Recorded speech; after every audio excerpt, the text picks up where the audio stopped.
Hey guys, let me share my screen with you and we'll get right back into our story, our history. When last you were with me, we learned about some of the events leading to the Revolutionary War. Of course, we had the colonies were ruling themselves. They were making their own decisions.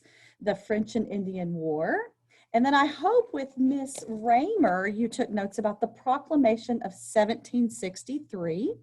So I'm going to box it out and highlight it to show that that was a major event. So, you know, Great Britain's going to want them to pay for the war that got all of this land, and yet they're not going to be allowed to live on it. So the colonists were furious. And today we're going to step out of the social studies workbook, and I'll pull up the social studies Padlet for you. Here it is. One more time. Here we go. Now there it is. Yeehaw. And you have this article this week to look at. We are going to look at paragraph 1 today. Oh, it's a gigantic paragraph. We'll never make it. Nope. It's just that little bit there. So get your lips ready. Read it out loud with me. Here we go. As the colonies took root, they grew used to mostly governing themselves. When something takes root, if you think about a tree with roots, that means they're really digging in. They are settled. They've been there for a while. They grew used to mostly governing themselves. If you have this article, I would highlight governing. Anytime you see that word govern, it means to rule or to take care of, to make decisions. If you think about government, some of you may have read a story where the children had a governess, which is a lady that took care of them and made them follow the rules. So we'll see that word a lot. Okay, as the colonies took root, they grew used to mostly governing themselves. Great Britain decided it wanted more control. It began to force new taxes on the colonists. I would circle the word taxes. We're going to be talking about taxes. Taxes are money that's paid to the government. Taxes aren't necessarily a bad thing. Hi. Do you write a check to your teacher when you walk in the classroom? Do you give her money every day for being there to teach you? No, but this is my job. So how do I get paid? I get paid by taxes. When you go to the store and there's a little bit of extra change that you pay at the end, all that money gets collected and it pays for teachers. It pays for schools. Do you pave the road outside Veterans Parkway out there? Do you have to pave the road that your parents are driving on and that your bus comes in on? No, it's paid for with taxes. What about beautiful Barfield Park over there? Do you go and mow it every day and keep it nice?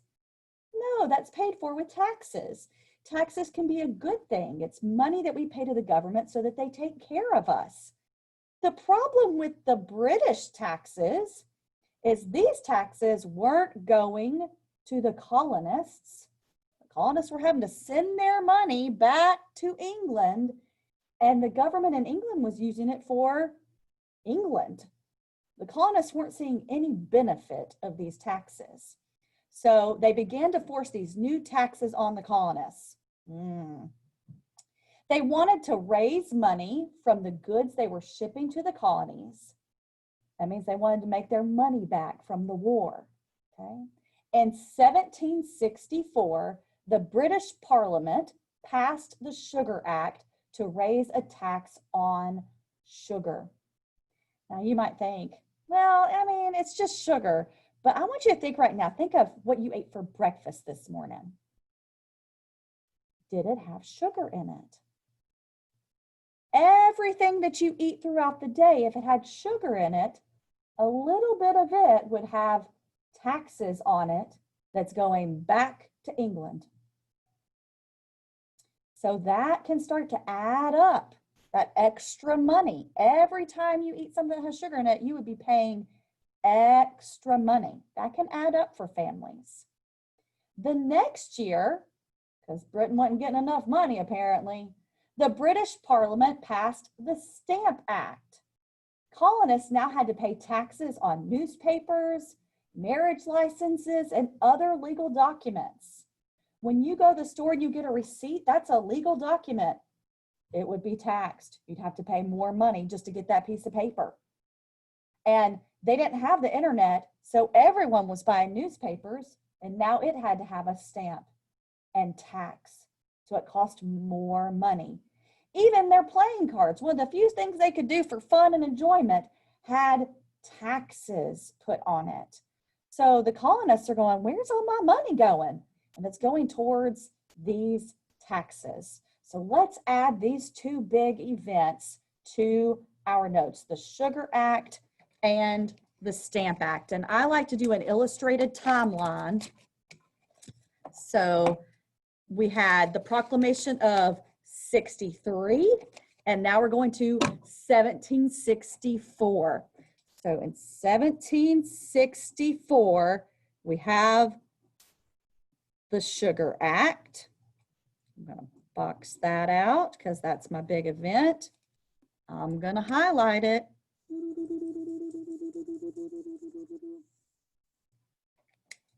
All right.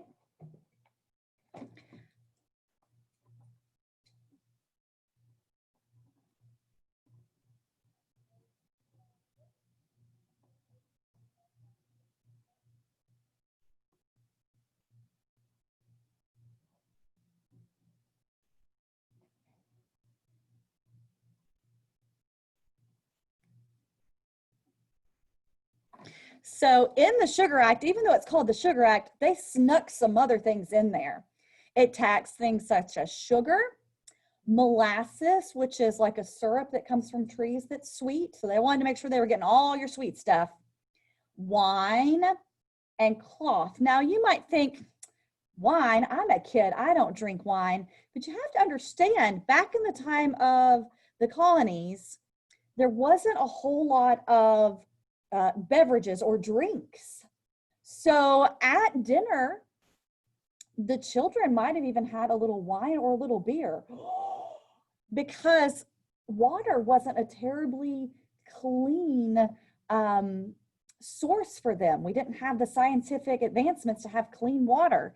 So our choices for drinks were really water, tea, which would be boiled water with leaves, wine, and beer. Even milk wasn't something that you had regularly on the table. So I know that I like to drink lemonade and different flavored drinks and sodas, but they didn't have any of that back then. So by taxing wine, they really got a chunk of money from the family. Okay, so on this, I'm going to draw some little pictures because I like it illustrated. I'm going to draw me a bag of sugar. Don't make fun of my drawings.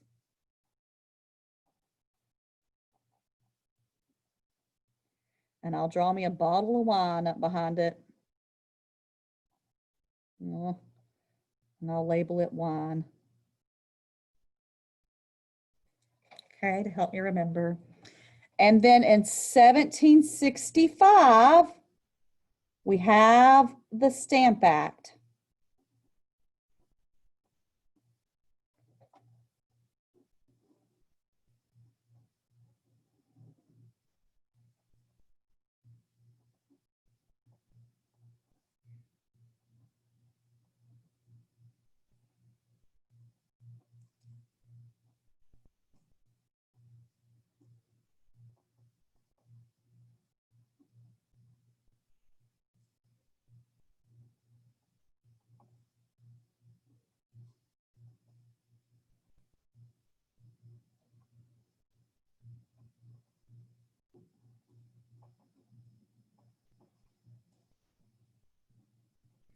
So it really taxed everything that had to do with paper. And this type of stamp is like, you know, the rubber stamps that you put ink on and you stamp them on a piece of paper. Well, theirs would have been metal, but they would have inked it and stamped it. You had any legal document had to have the stamp on it. And now to get that stamp, you had to pay money. I mean, if you bought a house, you have a house deed, had to be stamped, extra money to Britain. If you bought a car, of course, they wouldn't buy cars back then, but anything that you bought had to have a stamp on it, and it cost extra money. Just imagine all the paper that we use in class. What if Miss Berry in her classroom, every piece of paper that the kids touched that day, they had to pay $1 for? What about in your classroom? Every piece of paper that you touched today, you had to pay an extra $1. And that extra $1 wasn't going to make your classroom pretty. We were going to take all that money and shove it in an envelope, send it across the Atlantic, and let the King of England do whatever he wanted with it. How would you feel about that? Probably wouldn't be too happy about it. You'd be like, I'm not touching any paper. Okay, but the folks had to, because they still had to buy homes and buy horses and sheep and goats and wood and cabinets. So I'm putting another little paper document there, and I'm going to put a stamp on it. So it would have been a seal of some kind for Great Britain. I'm going to highlight that, and we've added 2 events to our causes, events leading to the Revolutionary War. Bye, guys.